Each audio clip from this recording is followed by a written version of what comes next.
The ancient alien theory, the Anunnaki of ancient Sumeria, the cylinder seals, and Zacharia Sitchin. Stephen McCalmy, Collective Spark. This is in line with what we were reading also, the Emerald Tablets written by Thoth the Atlantean. He describes what happened to Atlantis, how haughty and evil they were going against their commandments, that they were playing with time travel, space travel, interdimensional travel, and calling in demonic beings into our realm that were not supposed to be here, and that's the reason why Atlantis was sunk. But going into ancient Sumeria and the Anunnaki, Sumeria in Mesopotamia, as we know, the historical region of the Middle East, the southern part of ancient Mesopotamia between the alluvial plains of the Euphrates and the Tigris rivers. Sumerian civilization is considered, according to many authors, as the first and the oldest civilization on the surface of the planet, even though there is evidence that the Vinca culture from Europe is older.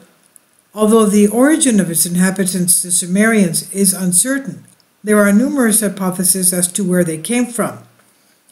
The ancient Sumerians were the first people who started building actually organized cities laid out using actual city grids like we see in modern-day cities around our world.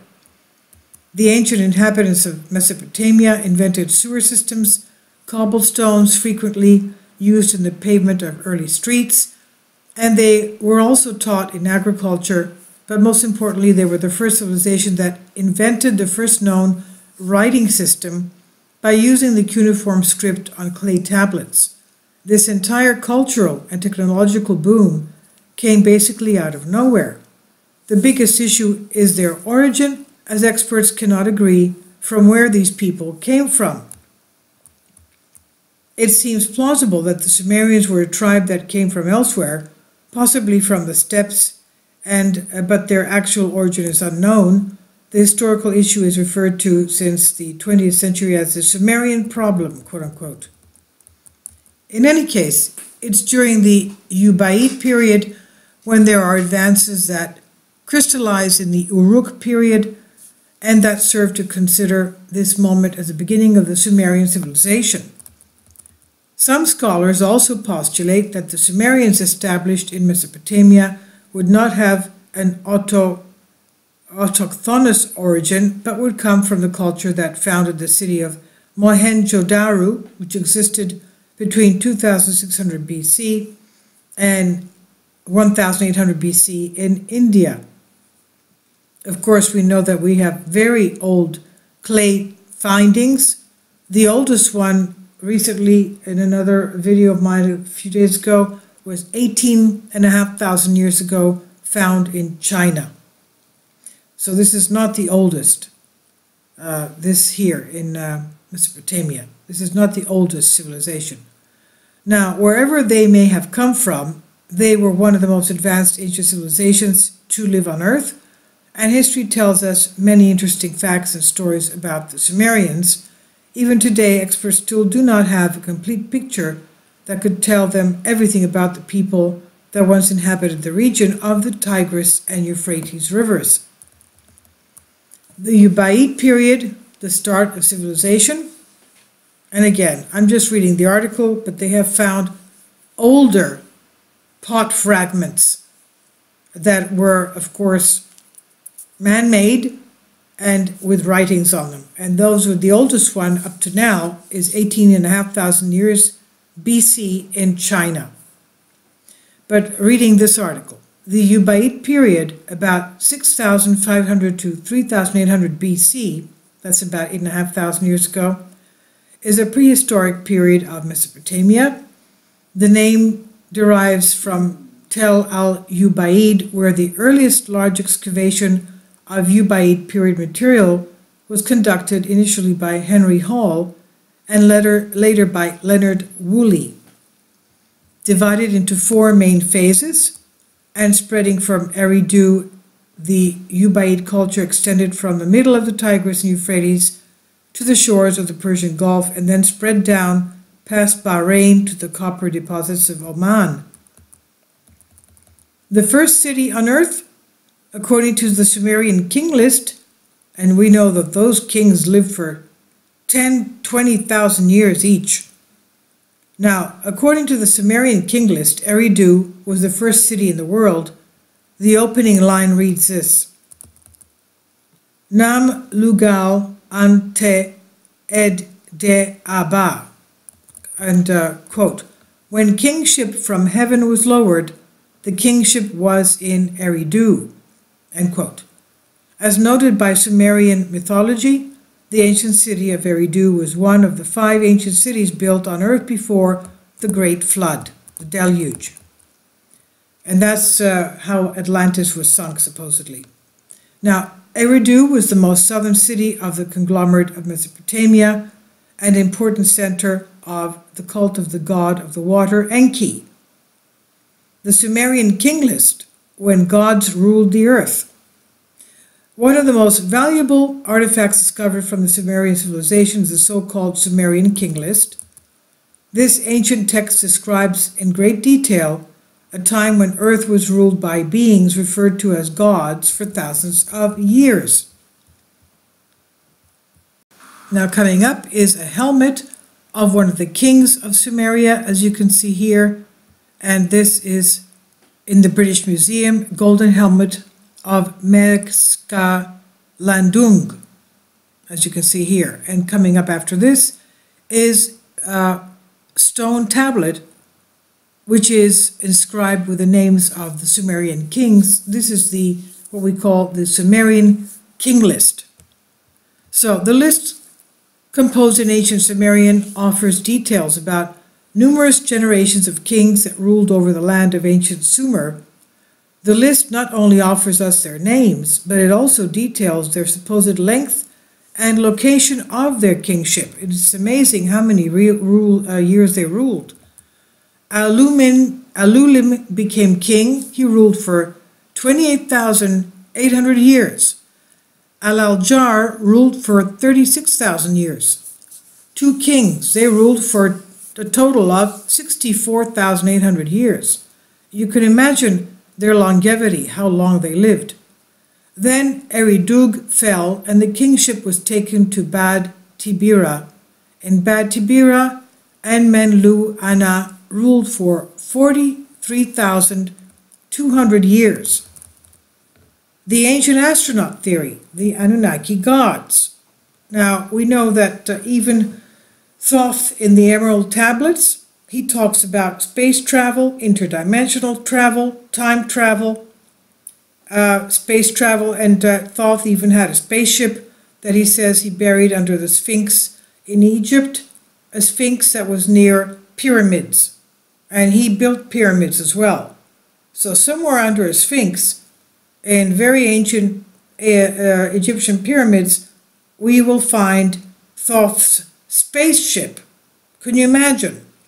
And Thoth also goes on to describe in the Emerald Tablets, and you'll find that in my playlist, The Emerald Tablets, that there are ancient, luxurious palaces many levels down, thousands of rooms under these Sphinx pyramids. Now, the ancient astronaut theory and the ancient Anunnaki gods, or I don't know, some of them we would call them Nephiim or Anunnaki, as noted by the ancient astronaut theory, thousands of years ago. Oh, sorry, I have to, very important. Thoth in the Emerald Tablets describes the reptilians, these extraterrestrials, reptilians, that are, to us, seem as if they're human. They take human form, whereas they're actually serpent-headed and scaly-skinned like reptiles. But to us, they are shapeshifters, in other words. They are shapeshifters, and that they do away with the legitimate ruling leaders of countries. They take their persona, their characteristics. They look like them, in other words, and they do everything they can to fetter and steal men's souls. Now, what does that sound like to you? Demonic entities, obviously. So this is what is written in the Emerald Tablets by Thoth the Atlantean. Now, the ancient astronaut theory and the ancient Anunnaki gods, as noted by the ancient astronaut theory, thousands of years ago, even before recorded history, our planet was visited by astronauts from another world, extremely advanced beings with technology beyond our own today came to Earth and helped kickstart modern civilization. In the 19th century, archaeologists explored the ancient ruins of Nineveh, discovered 22,000 clay tablets. After translation, these tablets show amazing similar stories to those found in the Judeo-Christian Bible. 22,000 tablets. We find stories of the Great Flood in these tablets, and we can even read of Adam and Eve. So basically all of these stories have precedence with the ancient Sumerians. In 1976, author Zacharia Sitchin published his personal translations of the Sumerian text in a series of books called The Earth Chronicles. And according to Sitchin, the clay tablets describe an alien race known as the Anunnaki who came to Earth to mine gold. Sitchin practically suggests that extraterrestrials visited Earth in the past because their home planet needed gold to survive.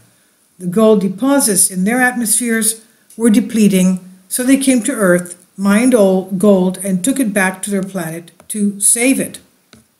Today, numerous authors around the world believe Sitchin was right, despite the fact that mainstream scholars completely disagree with his theories. Ancient astronaut theorists agree that based on numerous archaeological discoveries, artifacts, records, and monuments found in the past by experts, it's believed that the Anunnaki, Sumerian, quote, those who came down from the heavens, end quote, an extremely advanced civilization from an elusive planet in our solar system came to Earth, landing in the Persian Gulf some 432,000 years ago.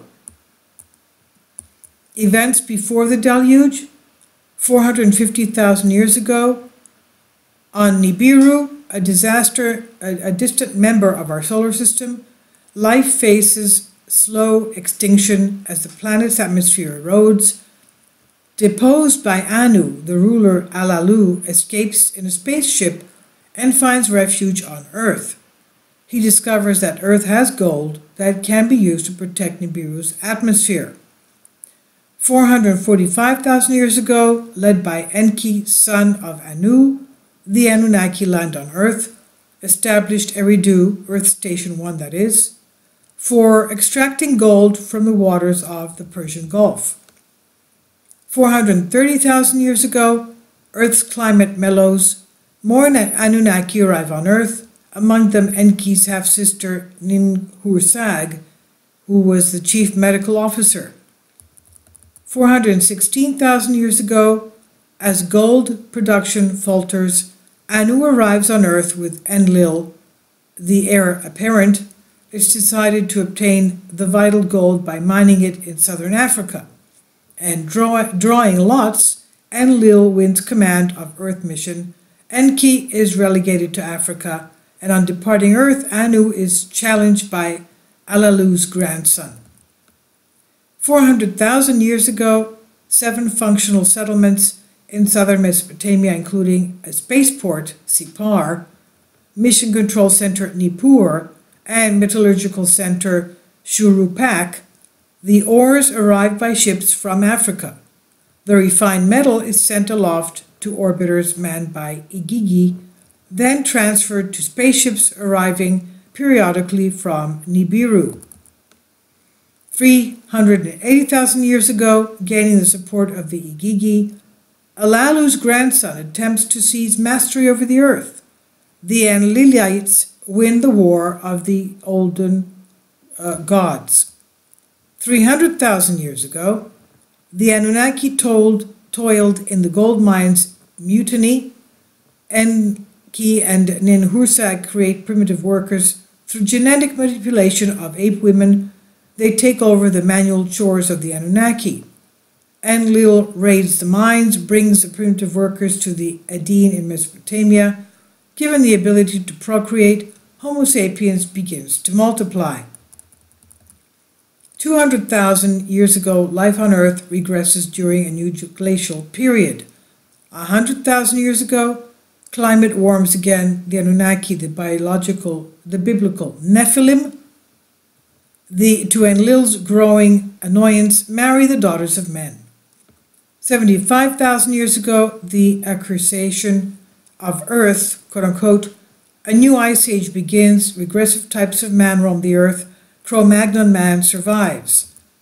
49,000 years ago, Enki and Ninhursag elevate humans of Anunnaki parentage to rule in Shuruppak. Enlil, enraged, plots mankind's demise. 13,000 years ago, realizing that the passage of Nibiru in Earth's proximity will trigger an immense tidal wave, Enlil makes the Anunnaki swear to keep the impending calamity a secret from mankind. This article from Ancient Sumer, the Anunnaki, and the Ancient Alien Theory was originally created for Ancient Code and is published here under Creative Commons. This is on Collective Spark. So please comment, tell me what you think about all this. Thank you.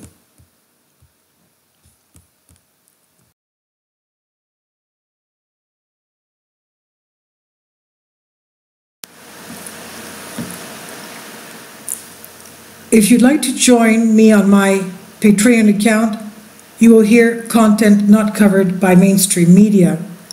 These riveting stories will be based on my research, and I will state my opinions and give my personal insight on diverse and controversial subjects and world events not covered by mainstream media, and not supported by YouTube guidelines. So whatever I have on my Patreon, most of those will not be on my YouTube channel. Please consider becoming a member today. More of the most significant and important videos will be on my Patreon channel. Your support helps me to continue my research and keeps this YouTube channel alive. And we depend on your support, your generous charity, because we help economically challenged families here in Athens, Greece, in Kapota, and we also help the young generation with university tuition and the community around our church. Thank you.